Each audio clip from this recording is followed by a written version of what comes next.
Hello, welcome back to Me versus Me. I'm your host, Patrick Kinzonzi, and to my right, I have a special guest with me on the side. Would you like to introduce yourself? Carly Kasanga. Carly Kasanga. Now, this is an individual who I've known for a very long time. It's not a stranger, basically family, basically. So today, what we're basically talking about is a segment from Me versus Me, which is called Speak Out, which is basically in aid of raising awareness on mental health towards men specifically. Because I believe, and Tommy, if you agree with this, that as men, we have a tendency to blow out and suppress a lot of things that we go through because we don't want to appear to be weak because tradition, society has shaped us to believe that as men we have to be strong all the time. We can't show emotion because that's showing weakness, etc. And even if we go back to our father generation, it's pretty much been the same with them as well. Like it's very rare, like in terms of our parents, if we think of emotion or whatnot, we'll naturally think about our mother showing emotion, crying, etc. Any kind of emotion that we may see when it comes to mouth is usually aggression. Besides that, in terms of being vulnerable or really expressing any form of hurt or whatnot, we don't really see that as males. So, in your perspective, is that something that you would agree with, and if so, why? And before you answer that question, first and foremost, I want you to tell us a little bit about yourself and what you currently do at the moment, your organization. Okay, it's funny that you say that because I work for Safer London, right, as a peer educator, right, and my role is right now is going around in the community, youth clubs, schools, and whatnot, and talking to young black men, right, about mental health. Okay, and basically it's just sparking that conversation of exactly what you said. Right, that man can feel emotion. We do have emotions, and we're allowed to express it. Yeah. So that's what my current role is now, Right. going around just empowering the community, Right. and making them speak out, and also just telling them, look, I'm not the expert in mental health, but Right. as a community, I've noticed we all try to bottle things down and Right. suppress things, like you said. So Yeah. right now, it's a time for us to speak out, Right. understand that it's okay. Now, you mentioned specifically black males. Would you say this issue is probably occurs more within black males as opposed to other ethnicities? Yeah, 100%. Because right now the statistics are saying 70% of black male commit suicide. Right, yearly, right, right. Than female or women. Yeah. So, and that's just from in a gender way. Right. Also in the community, I think definitely our community suffers more, especially when you see that much people walking around in the streets with mental depressions and Right. mental illnesses. Okay. Definitely. How much of a contributing factor would you say that tradition has had on that in terms of males, even the ones that are born in the Western world and maybe their parents migrated over here? How much of an impact would you say tradition has had in terms of shaping that mentality of towards the black males, shaping that mentality of not showing emotion? If you do show it, it's weak. Yeah, I put that down to culture as well. Yeah. Yeah, because I always say there's a lot of culture differences, and we all do different in our cultures. And for me, I found coming from an African background, Right. Expressing your emotions and things like that wasn't something we did. Yeah. And being the oldest sibling as well, it's like I had to be strong, stay strong for the young ones coming up behind me. So Right. I think culture-wise, it plays a big role. Well, It's played a big role. yeah. Okay. Would you say, did you ever feel like when you were growing up, were there ever times where you felt like expressing yourself, or did you have a say in your mind that no, it's wrong for me to express myself? Was there ever an internal tug of war that you ever experienced? Like I'm talking about from when you was growing up, not so much as an adult, but maybe younger, a tug of war. Like okay, I want to express myself, but no, that's weak. Like And at the same time, no one listening. No one. Yeah. I didn't think no one listened to that in my house. right. As much as I probably wanted to express, there wasn't no one to express to, or even no one gave me that time to understand what I was going through or my feelings. Right. So, as much as I probably wanted to speak out about it, I just kept it in and bottled it in. Right. And that's how I ended up just doing so much Right. stuff on road Okay. growing up, because I just kept all these things inside. I didn't feel like anyone was giving me that chance to speak or creating that safe space for me to Right. come out with whatever Mhm. I was dealing with. So yeah, I just kept it in. I've always just dealt with it like that. But obviously now, growing up, you realise it's better to talk and Yeah. get it out. Right. So, would you say that may have created indirectly, would you say that possibly created a disconnect within the household in terms of you relating to your parents or any older relative relating in the 100%. household? Yeah, straight away.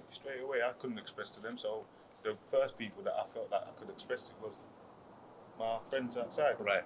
outside the home. So whatever I was going through in the home, I was probably expressing to my friends first before I expressed to mum and dad. Yeah.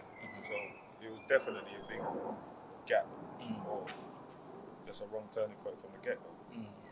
That's very interesting because one of the segments that I spoke on was called Bridging the Gap, where I basically spoke to the younger generation and I asked them if they felt like there's a disconnect between their generation and their parents' generation. And a few of them actually kind of said that, yeah, they feel like there is a disconnect based on traditional views and whatnot. But for me, when it comes to mental health as well, as a community or as a race, black people, I think we do suffer generational trauma too. Yes, okay. So where that's coming back from our uncles and aunties, where they probably couldn't express or deal with their mental health, so they passed it over to us. Okay.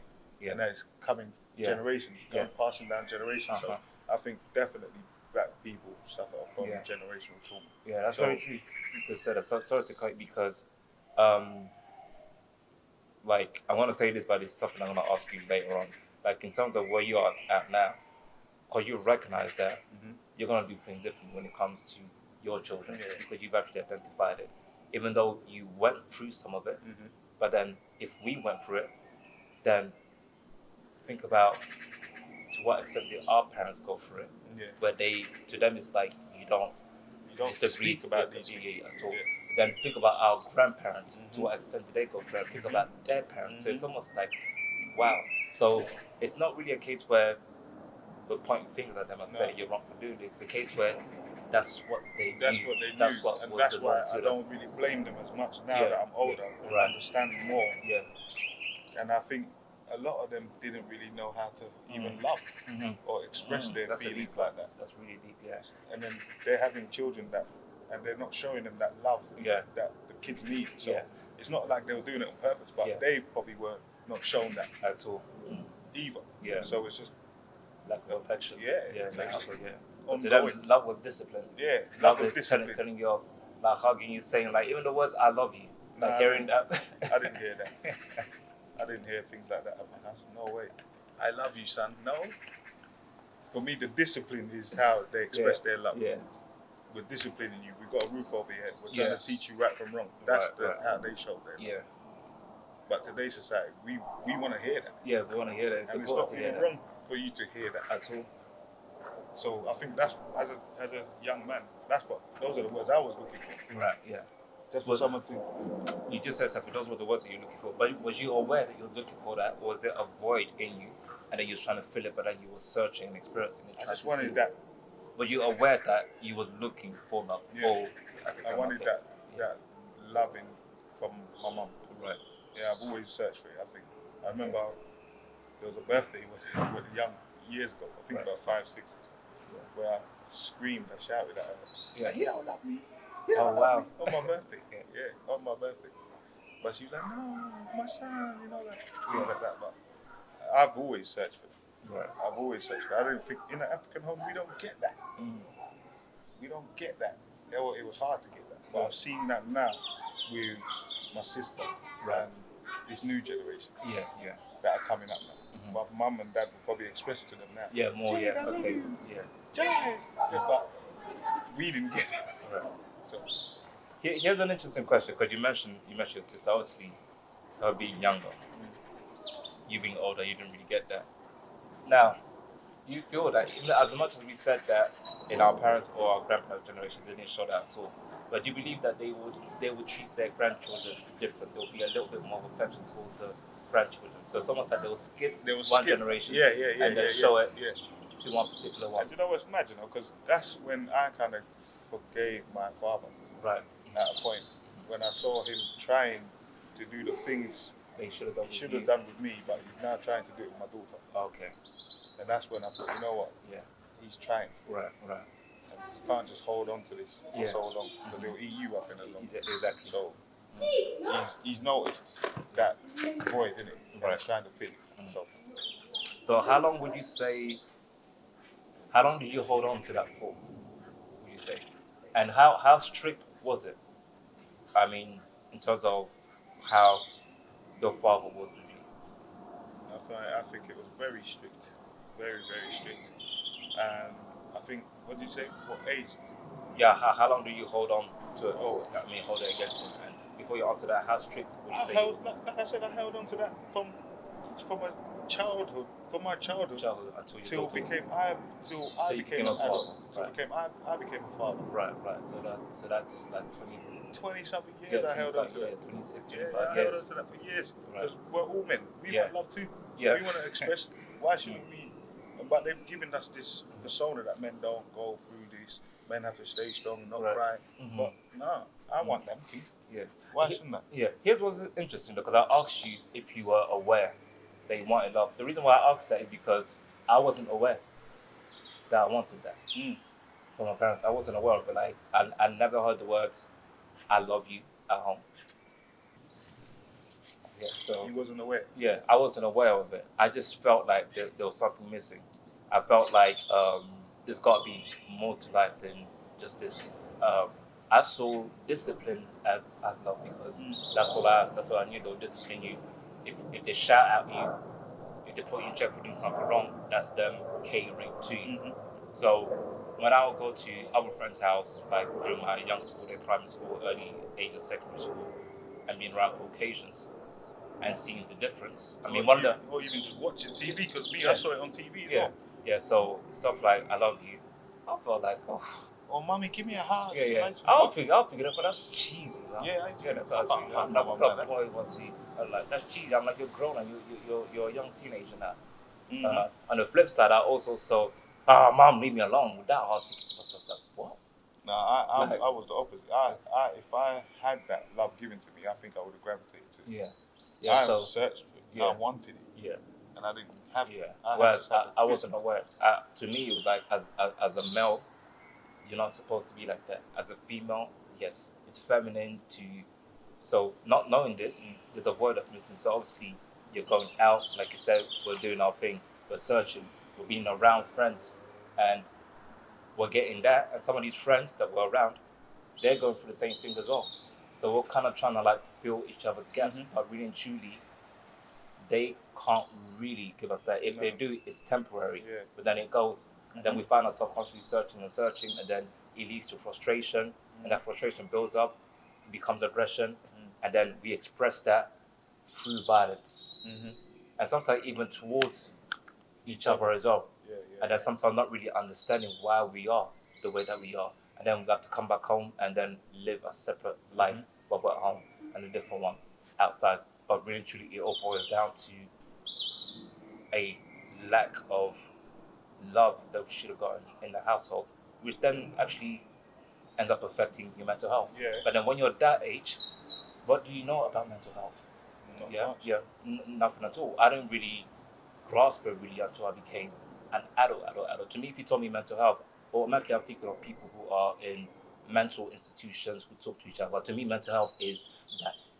But I'm not thinking of anything else that could be mental health related. So being violent all the time, being on the streets, wanting to attack people, rob people, those are all symptoms of mental health. So it doesn't always have to be on that spectrum necessarily, but more so not having any peace, feeling like paranoia all the time. So I didn't relate that as to anxiety. I didn't relate that as to being mental health. But I thought them things were normal as well growing up. Right. And especially being on the roads and doing what I used to do on the road, all them illegal activities and things like that. Yeah, I had paranoia, anxiety, all these things, but I didn't know what it meant or what they were. Right. Until later on in life. Right. When I've gone through some of my own tragic experiences. Right. And then I've had to go seek some healing. And then they're telling me, oh, you got PTSD. Yeah. Or you suffer from anxiety. Right. And that's when I was like, what is it? Yeah. And that's when I started to educate myself with this term mental health. Right. You mentioned paranoia in particular. I was having a conversation with a certain individual once. This was at some point last year, and it was a heated argument. And he mentioned the fact that he wanted to be violent towards certain people that I knew, and they were saying that he's going through certain things, that he's paranoid. And one thing that I said to him was, for you to be paranoid, it's probably because of certain other things that you've gone through. Yeah, which has been traumatic and it's led to, what's that word? Is it PTSD? Yeah, PTSD. So it's the effect, the impact of the trauma.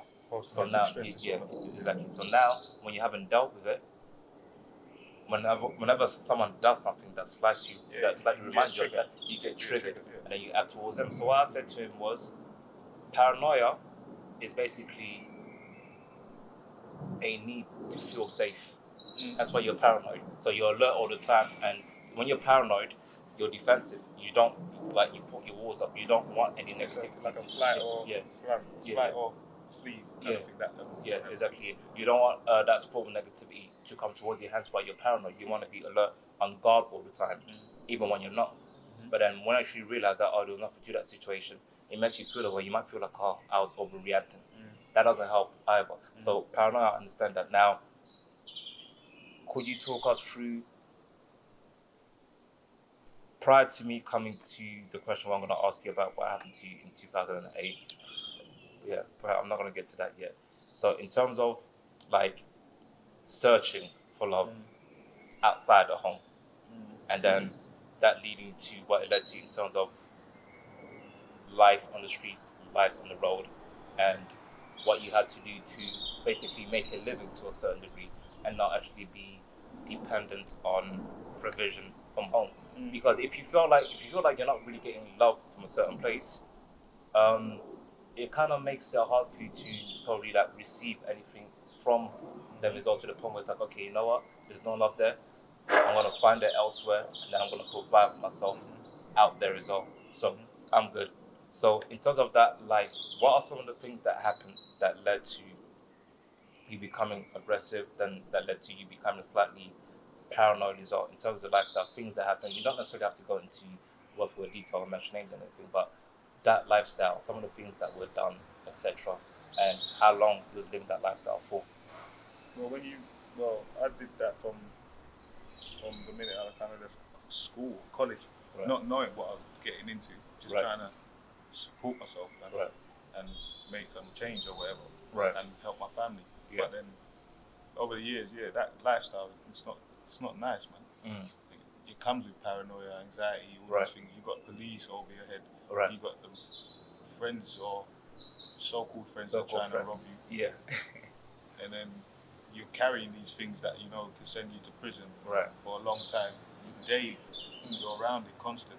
So your mind is gonna just be all over the place. It's not gonna sit straight. Get me? So that played a big part of shaping who I was a bit. So how did that impact your friendships?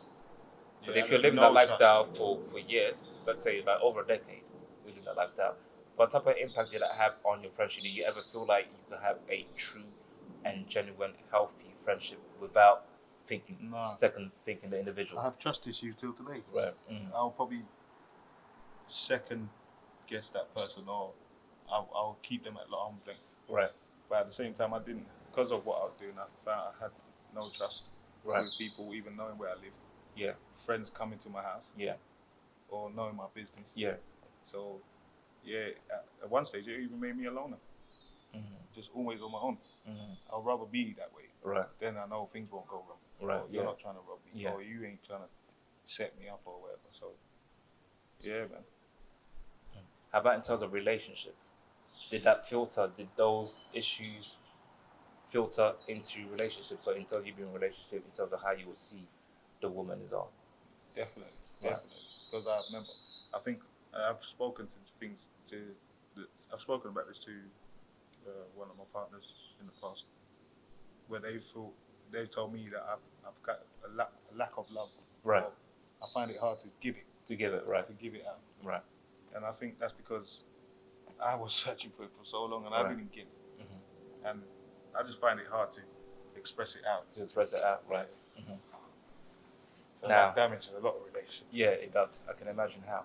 So, what would you say was your biggest turning point in life in terms of you really deciding that I'm going to look at things from a different perspective and then make the conscious effort to head in a different route in life? Well, my incident was the biggest shape, life shape, in 2008 when I got shot.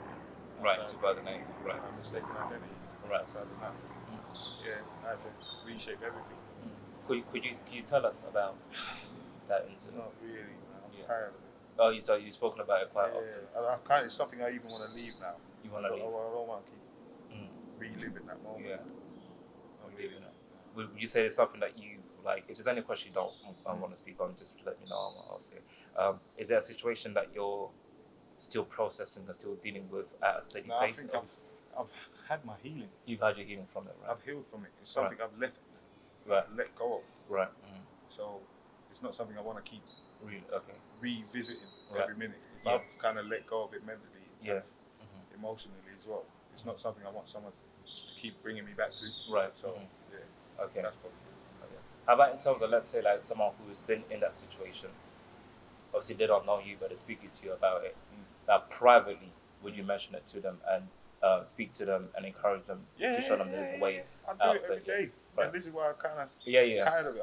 Every day I I'm doing it. understand. Yeah. My part of my work, I'm doing it. Yeah. These kids the other day, I had a session, and as soon as I lifted up my top, it's like, oh my God. Yeah, well, Firing the questions at me. Yeah. I was meant to do a half an hour session. It turned into an hour and a half. Right. Because we just Yeah, it went went into into that. Yeah, so I speak about my situation all the time. Not all the time. Not all the time, but there's some time where you're like, you know what, I need to put it. I want to rest. There's times I just Yeah, I understand. Yeah, because you don't want to be, like you just said, like it's one thing to speak about it from an educational reference, but then it's another thing to go back into it. To me, it's a bit. It's a chapter that I'm trying to get over now. Or I have got over. So Yeah, I you've want gotten to over leave it. it now. Yeah. I mean, it was crazy because I remember when I first heard about it, obviously it was Fabs who got in touch with me, and you know he's a comedian. I didn't take him seriously, I thought he was joking. Until he actually told me to come to the hospital, and then I was seeing the family and everyone there, just coming there on a regular day, praying. And then to me, obviously, it took me back to my situation as well, from when I got shot as well.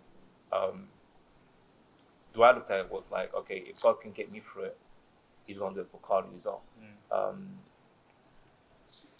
Your case being more severe than my one because of the conditions you were in. However, the inspiration behind that is seeing you come out of it. Even while you was in the hospital, seeing you come out, speaking, being able to catch jokes, listen to music, listen to the old school music and that, going back and forth with the raps and that, just seeing that. So that's why, for me, I was coming there every day because I kind of knew what it felt like to be in that position and just have people come see you to lift your morale. I've been in that situation for me. So to me, it was like, okay, as soon as I was on my break from work, bam, come over to Whitechapel, rush back, and even tell my manager I'm going to be a little bit late. So, not just from a supportive perspective, but also to get inspiration from you as well. It was inspiring for me. It taught me a lot just to see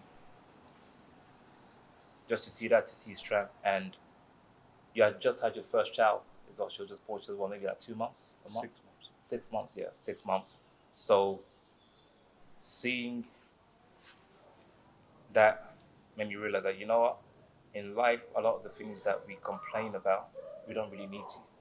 Yeah, there's actually a way. There's actually a way out. I've seen that situation, see you come out of that, and just seeing you today, it's almost like, unless you say that, no one would ever know that you even went through anything like that at all. So you actually came out a winner, came out and changed your whole life around. Now, in terms of reconditioning the mind, in terms of, okay, this lifestyle has to go now, I now have to adapt to a new lifestyle and then educate. How did you find, how hard was the mental transition? Boy, it's been 13 years working Yeah. on it, so it wasn't something that just happened overnight. Right. I've been battling with this for a while now. Where I want to go with my life, how I want my future. So right. It was a process that took time. It didn't just happen overnight. Right. With consistent hard work and trying to train physically as well. Right. So yeah, it was a battle, man. It was long. It was a long battle to overcome. Now, what would you say to someone who feels like they have no other option but one particular lifestyle? If they stop that, they don't know where else they're going to be. There's more to life than that. Right. There's more to life. If you can just dig deep and find your true purpose in life as well. Yeah. What is your purpose in life? Right. True purpose in life. I think that was my drive. What is your purpose? Is this your purpose? Right. Is that God giving you a second chance to do right? So yeah, I think if you've been given that second chance, you need to dig deep and look inside yourself and be true to yourself as well. Right. Where do you want to go with this? Or do you want to just remain in this life? Kind of thing? Well, were there people who didn't take it seriously to be like, nah, Carly, I don't believe you. Yeah, people got this image of you, innit? So they're gonna look at it until they actually see that change one day. Yeah. So, but that's up to them. I'm not working for them. I'm working for me. For yourself, right? Once I'm changing, I'm satisfied with that. I'm not changing for you, though. I'm changing for me, to better myself. So that was my drive. That was my focus. Right. Now, it got to a point where you established an organization called It Can Happen to You. Tell me about how that started, where you got the idea from, where you got the inspiration from, and also the name. Idea, inspiration, and then how you came up with the name. It Can Happen to You. Everything came around the time when I came out of hospital. Right. Because I was just looking around, and obviously I've known people that have gone through, probably not tragic as mine, but similar situations, right. And I was just sitting there one day thinking, this can happen to anyone. It can happen to anyone, yeah. And that's when I was just thinking, I want the person to see this logo or who's reading it to actually feel like to know it that can happen to you as well. It can happen to you also. So not just me, but it can also happen to you. So that's where the idea came. So But we all go through it as young black men. It can easily happen to you, just like that. It can happen to you as well. So it's great because I really love that it can happen to you. So the tragic situation, it can happen to you, but then you overcome it as well. That can also happen to you as well. There's a flip side. It's a flip side to it too. So it's so basically, like just how you answered it, there's more to life than just the society that you grew up in. Man. There's more to life. The world is a lot bigger than that. You are a lot bigger than that. You mentioned something about purpose. What's your purpose in life? If God's giving you another chance, what's it actually for? Is it to go back and keep on doing the same thing again and get the same result, and in some circumstances not be as fortunate as the previous time as well? And obviously, like you said, it doesn't happen overnight.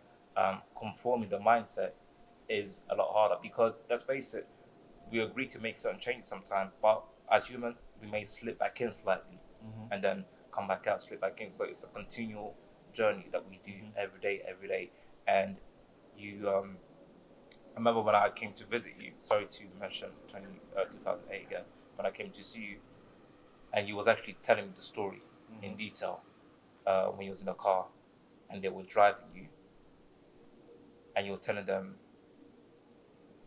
look after Charlie, look after my young one. So you actually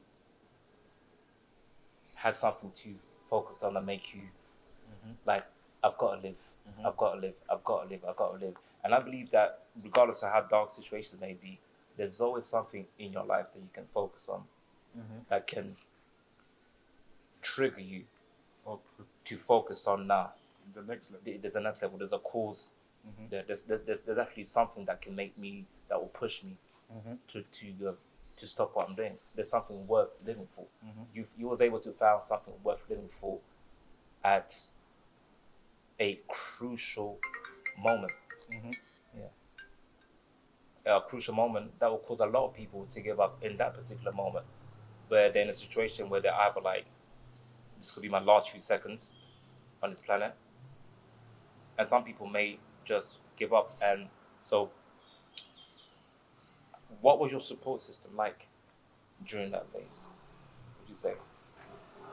Yeah, friends, family, everyone was around me, constant, helping me. Yeah, just being there for me. Right. Yeah, I had a good support system. Yeah, it's a support system. Yeah, Definitely. good one, strong one. A strong one. So, A religious one as a well. religious one as well, yeah. Would you say that brought you closer to God? In some ways. In some ways, right. Because it's a higher being, isn't it? Yeah. It's a higher purpose. Mhm. You didn't get saved by yourself.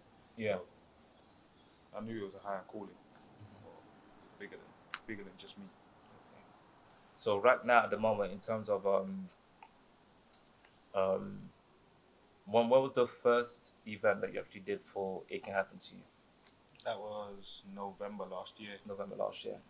Yeah, and could you tell us a little bit about the event and how it went? It was just it was one of my first events I put on. And Right. It was just like basically a mental awareness event. Yeah.